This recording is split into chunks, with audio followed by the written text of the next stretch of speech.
ஹரஹர சங்கரா, ஜெய ஜெயசங்கரா. எல்லோரும் good evening, மாலை வணக்கம். ஒரு 2-3 நாளெல்லாம் கொஞ்சம் ஒர்க்கு, வெயில் வேறு ஜாஸ்தியாக இருக்குது. கொஞ்சம் வெளில போயிருந்தோம், கோயிலுக்கு இதில் போயிருந்தோம். கும்பாபிஷேகம் போயிட்டு வர்றதுனால கொஞ்சம் போட முடியல. காலையெல்லாம் கொஞ்சம் பிஸி, கோயிலுக்கு இப்போ அலைஞ்சின்னு இருக்கிறனால லேட் ஆகிடுறது. ஈவினிங் வந்து இப்போ இன்றைக்கி பலகாரத்துக்கு என்ன பண்ணுறாங்க மாமி சொல்லுவா, அதுக்கு என்ன வேணும் சாமான் எல்லா டீட்டெயில்ஸாக சொல்லுவோம், கேட்டுக்கோங்க. புளிப்பொங்கல் பண்ணுறேன். புளிப்பொங்கல், ஆமாம். அதுக்கு அரிசி குருணை, இது பச்சரிசி குருணைன்னு கேட்டு வாங்குவோம் கடையில். இப்படி இருக்கும். இதை நல்லா களைஞ்சிட்டு கல் இருந்தால் கல் அரிச்சிட்டு அப்புறம் போடணும். பச்சரிசி குருணை 1 டம்ளர் எடுத்துட்டுருக்கேன். Broken rice. ஆமாம். அதுக்கு வந்து இந்த கடுகு, உளுத்தம்பருப்பு, கடலைப்பருப்பு எல்லாம் 1/4 டீஸ்பூன் இருக்குது. கடலைப்பருப்பு இந்த இதில் இருக்குது. உளுத்தம்பருப்பு கடலைப்பருப்பு கலந்து வச்சுருக்கேன். இது எவ்வளோ பண்ணுறது மேஷு? 1 டம்ளர். 1 டம்ளருக்கு உண்டானது. ஆமாம். கட்டி பெருங்காயம், 2 மிளகா வத்தல், கருவேப்பிலை, உப்பு, மஞ்சத்தூள், புளிஜலம். 1 டம்ளருக்கு வந்து 3 டம்ளர் தண்ணி, புளி தண்ணி கரைச்சி எடுத்துட்டுருக்கேன்.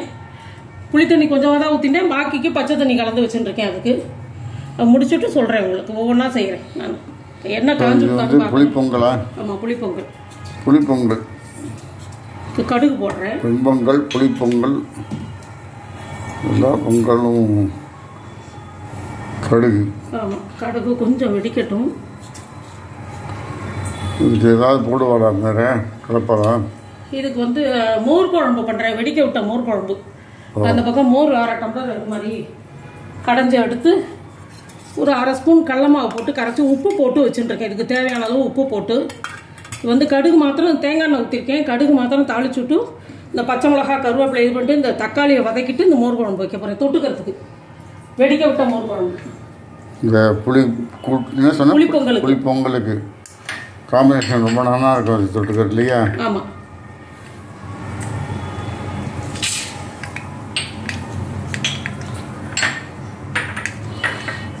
புளிப்பொங்கலுக்கு நம்ம நிலக்கடலை வேறு ஏதாவது போடலாம். நிலக்கடலை வறுத்த நிலக்கடலை இருந்ததுன்னா ஒரு பிடிச்சபடி போட்டு வறுத்து போட்டோம்னா சூப்பராக இருக்கும்.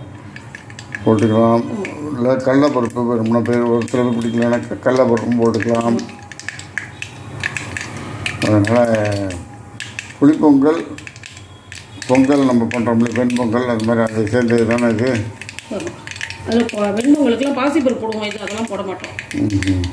கடுகு வெடிச்சுன்னு இருக்கு. கடலைப்பருப்பு, உளுத்தம்பருப்பு, மிளகா வத்தல் இதை போடுறேன். பெருங்காயம், கட்டி பெருங்காயம் போடுறேன். கேஸை சின்னது பண்ணிவிட்டேன்.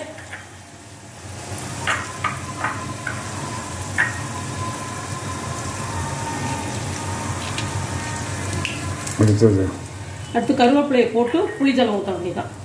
போடுமா மிளகா போடும். இந்த கடலைப்பருப்பும் உளுத்தம்பருப்பும் செவக்கட்டும்.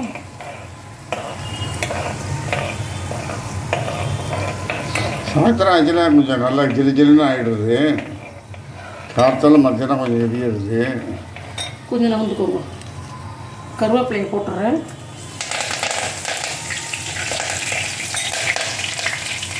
இதுக்கு உண்டான இந்த புளிப்பொங்கலுக்கு உண்டான மஞ்சத்தூள்,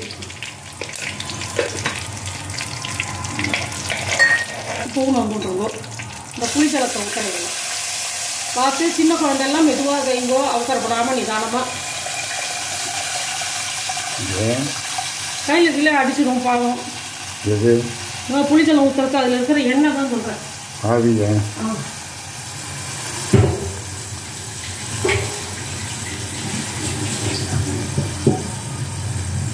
இப்போ பெருசாக வச்சுட்டு இதுக்கு உண்டான உப்பு, இந்த புளிப்பொங்கலுக்கு தேவையான அளவு கல் உப்பு நான் போடுறேன். சப்போஸ் மோர் குழம்பு காற்றாலே வச்சுருந்தானாக்கா அன்றைக்கி புளிப்பொங்கல் ஈவினிங் பண்ணலாம். இல்லைனாக்கா இதுக்காக ஸ்பெஷலாக காற்றால் இன்றைக்கி வந்து வெறும் ஆடை தட்டலாம். வெறும் ஆடை தேங்காய் போட்டு பச்சை மிளகா போட்டு வெறும் ஆடை தட்டலாம், புளிப்பொங்கல் பண்ணலாம். இந்த வெடிக்க விட்ட மோர் குழம்புக்கா? இல்லை காற்றால மோர் குழம்பு வச்சுருந்தோம்னா மோர் குழம்பு, இல்லைன்னா அவிகளாக இருந்தாலும் அடை சாப்பிடலாம்.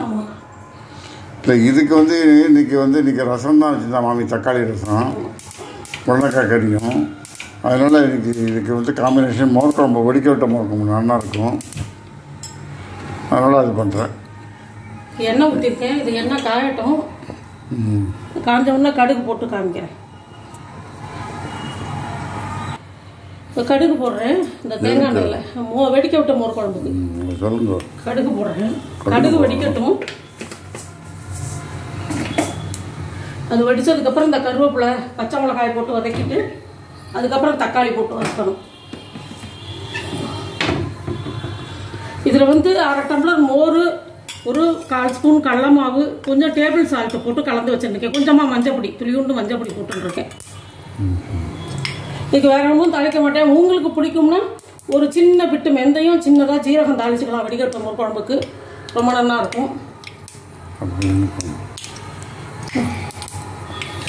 அடுத்து என்ன போட போகிறேன்? பச்சை மிளகாயும் கருவேப்பிலையும் கொஞ்சம் எட்டி போயிடலாமா? கொஞ்சம் ஒரு செகண்டு இதை வெடிச்சு முடிக்கட்டும். கடுகு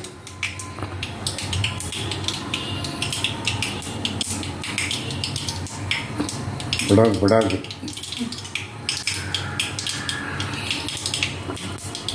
இதை போடுறேன். பச்சை மிளகா கருவேப்பிலை ரெண்டையும் போடுறேன். போட்டுட்டு இந்த தக்காளியும் போடுறேன்.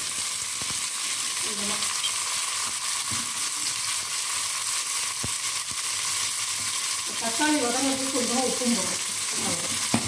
இது வந்து வெடிக்க விட்ட மோர் குழம்புக்கா? ஆமாம். கடுகு போட்டேன். உங்களுக்கு வேணால் கொஞ்சம் ஜீரகம் வெந்தயமும் தாளிச்சுக்கோங்க. கடுகு வெடிச்ச உடனே தேங்காய் எண்ணெயில் பச்சை மிளகா கருவேப்பிலை போட்டு தாளிச்சுட்டு இந்த தக்காளியை போட்டிருக்கேன். இந்த தக்காளி எல்லாம் வதங்கினோன்னு இந்த மோரை ஊற்றி ஒரு குடி விட்டு அப்படியே இறக்க வேண்டியதான். நல்லா ஒரு கொதி வச்சோடனே இறக்கி விட வேண்டியதான். கொதி.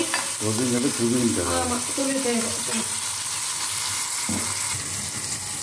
இப்போ நல்லா கொதி வருது மழை எதுக்கு? புளிப்பொங்கலுக்கு இந்த இதை போடுறேன். குருணை அலசின்னு வந்துட்டேன், கலந்து எடுத்துன்னு வந்துட்டேன்.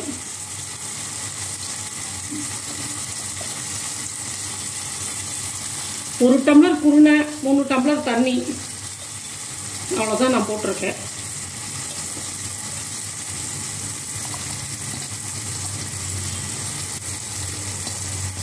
ஆக்சுவலாக 1க்கு 3.5 போடணும். நான் 3 தான் ஊற்றிருக்கேன். அதனால தான் தைரியமாக நான் அரிசி கலந்த குருணை கலந்த தண்ணி இருந்தாலும் கொஞ்சோண்டு இருந்தாலும் பரவாயில்லன்னு ஊற்றுறேன். கொதிக்கணுமா? நல்லா கொதிக்கணும். கொதித்து வேகணும். இது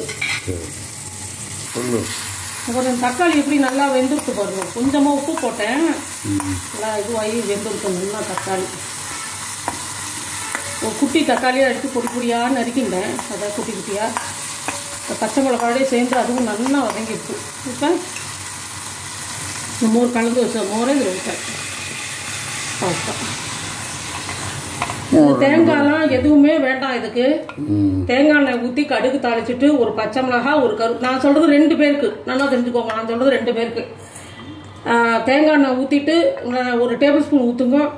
ஊற்றிட்டு கடுகு போட்டுட்டு உங்களுக்கு வேணும்னா ஜீரகம் வெந்தயம் தாளித்து ஒரு பச்சை மிளகா, ஒரு கருவேப்பிலை போட்டு நல்லா வதக்கிட்டு, இல்லை தக்காளி உங்களுக்கு வேணும்னா தக்காளி போட்டு வதக்கலாம். தக்காளி வேணாலும் வெறுமனையே கூட பண்ணலாம். போட்டு மோர் வந்து ஒரு 1/2 டம்ளர் மோர், கொஞ்சமாக 1/4 டம்ளர் தண்ணி அதில் விட்டு ஒரு 1/4 ஸ்பூன் கடல மாவு போட்டு கொஞ்சம் தேவையான அளவு உப்பு, மஞ்சத்தூள் எல்லாத்தையும் போட்டு அதில் வச்சுக்கோங்க. இது நல்லா கடுகு வெடித்தோன்னா பச்சை மிளகாயும் கருவேப்பிலையும் போட்டு நல்லா வதக்கிட்டு தக்காளியும் போடுங்க. தக்காளியும் நல்லா வதக்கினதுக்கப்புறம் இந்த கரைச்சி வச்சுருக்கிற மோரை அதில் ஊற்றுங்க. ஊற்றிட்டு இப்படி கிண்டிகிட்டே இருங்கோ. இல்லைனா ஒரு மாதிரி தண்ணியும் இதுவுமா பிரிஞ்சிடும் அது. அதனால் இப்படி கிண்டிகிட்டே இருந்தாலும் கொஞ்சம் நேரத்தில் லைட்டாக கொதி வரும். சுத்தோட சுட்டு டக்குன்னு எடுத்து வச்சிடலாம். நம்ம மோர் குழம்பு இது அப்படிங்கிறதுக்குள்ள ஆகிடும். இந்த மோர் குழம்பு புளிப்பொங்கல் ரெடி ஆகிடுது. மோர் குழம்பு வெடிக்க விட்ட மோர் குழம்பு ரெடி ஆகிடுது. இதுதான் இன்றைக்கி எங்கள் காலத்தில் டிஃபன். நல்லா வெந்துடுத்து பாருங்க. இதுதான் பதம். ஆற நல்லா ஒத்தையாக நல்லா இதுவாகிடும். அது அவ்வளோதான். புளிப்பொங்கல் அந்த மோர் குழம்பு, வெடிக்க விட்ட மோர் குழம்பு, அந்த புளிப்பொங்கல் தான் வந்து இன்றைக்கி ஈவினிங் வந்து பார்த்தீங்கன்னாக்க பலகாரத்துக்கு பண்ணியிருக்கா. ஸோ எல்லாம் செஞ்சு பாருங்கள். செஞ்சு பார்த்துட்டு ஏதாவது டவுட் இருந்தால் மாமிட்ட கமெண்ட்ஸில் பண்ணுங்க. லைக் பண்ணுங்க, ஷேர் பண்ணுங்க. நிறைய சப்ஸ்கிரைப் பண்ணிகிட்டே இருக்கேன், நிறைய பண்ணிகிட்டே இருக்கோம். Thank you very much. பாய்.